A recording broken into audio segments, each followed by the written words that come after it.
ברוכים הבאים לסיקרט שי. אני אופיר חטב. בדקות הקרובות אנחנו נציג לכם עולם שלם של חוויות וריגושים. אהלן. אהלן. נעים מאוד. נעים מאוד. אופיר, ברוכים הבאים לסיקרט שי, מה שלומכם? מעולה. יופי, יופי, אני שמח לשמוע.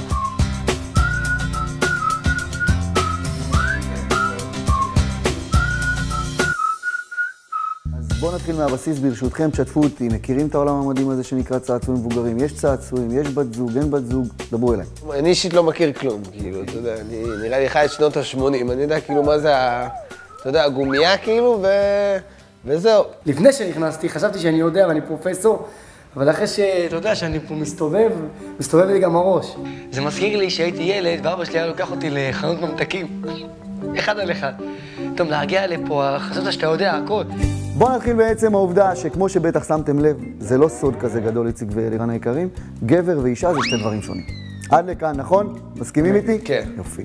לא רק במראה החיצוני חבר'ה, אנחנו שונים גם בעניין המערכת המינית, בתפקוד המיני, בתגובה המינית, אנחנו פועלים אחרת. שפרק זמן שלצערנו הרב כגברים נע בין 2 עד 10 דקות לכל היותר מרגע חדירה לנרתיק האישה, גבר מגיע לפורקן. ברגע שהוא מגיע לאורגזמה, משתחרר הורמון שמרדים אותנו. משום כך אנחנו עייפים, מנומנמים.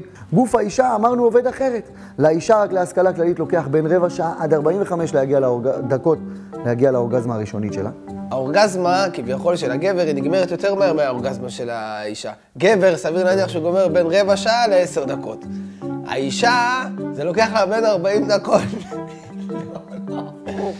בין 2 דקות ל10 דקות לגבר, ובין רבע שעה ל45 דקות לאישה. כן.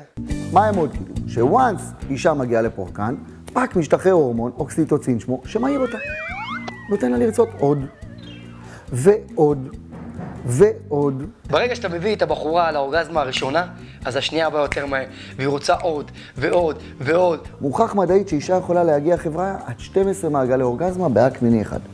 על אורגזמה. זה דובל. זה אקסטרה אורגזמה. דובל. 80% מהנשים בעולם מגיעות לפורקן נטו מאזור ספציפי אחד. הדגדגן. לא, קודם כל, לפני שאתה שוכב עם בחורה, אתה צריך לדבר איתה, לדעת מה היא אוהבת. מה עושה לך נעים? איפה? את מכירה את עצמך הכי טוב מכולם. שתפי אותי, המטרה שלי לעשות לך טוב. אני רוצה לענג אותך. אם את לא תגידי לי מה עושה לך טוב, יהיה לי מאוד קשה. הצעצועים, המטרה שלהם לצמצם את הפערים שקיימים בטבע, וגולת הכותרת היא בעצם העובדה שבהתחלה זה תהליך בסיסי. כמו שלא התחלנו את כיתה ד' לפני שלא עשינו את א', ב' וג', כל דבר בחיים זה תהליכים.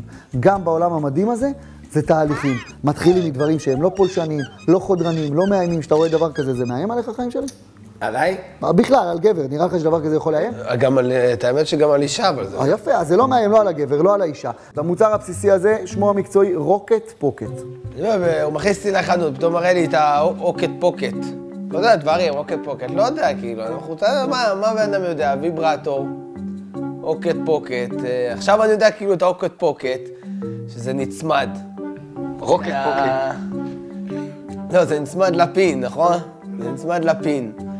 ועם הפין זה כאילו היא שוכבת עליך, וזה רוטט לה כזה, לא? אני מבין שלא למדת כלום. מה, לא? כמו שאתם יכולים לראות, יש אין ספור סוגים של רוקט פוקטים. גולת הכותרת של הרוקט הזה, לצורך העניין, הוא שהוא מאוד קטן, ידך או שד ברשותך. כל התפקיד שלו הוא חיצוני. לא פולשני, לא חודרני, יש לו מטרה בסיסית אחת, לעשות נעים. נשים נהנות מהמסביב. 90% מהנשים בעולם נהנות מהמסביב, פחות מעניין את המערכת החדירה. זה המסביב. הנשיקות, החיבוקים, מי תעשה לי נעים, מי תעשה לי דיגי דיגי. אחרי כמה דקות של משחק כזה, עוברים לאזור הדגדגן. עם הרוקט פוקט. קצת פה על היד כזה, נגיד, כמו שעושה לי איציק כזה עכשיו, אתה מבין?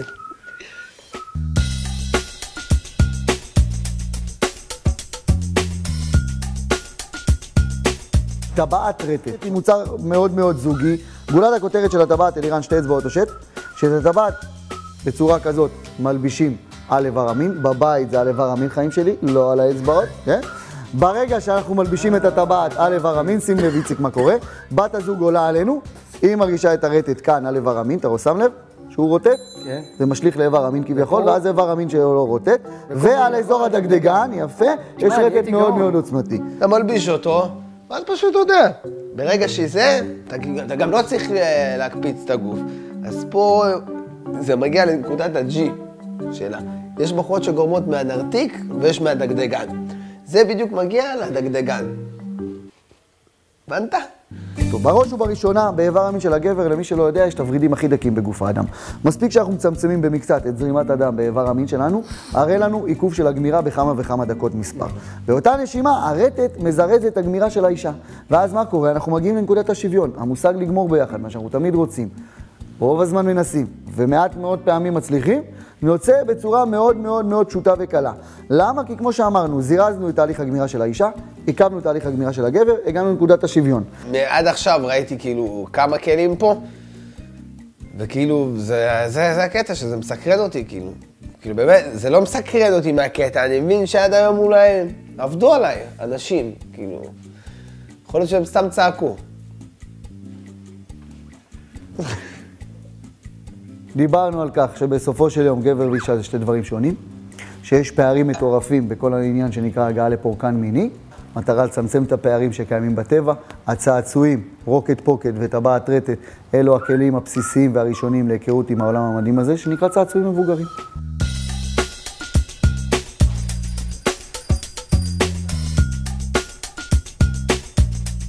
רוצים לגלות עוד? צפו בנו גם בפרקים הבאים ותגלו עולם של צעצועים לאוהבים.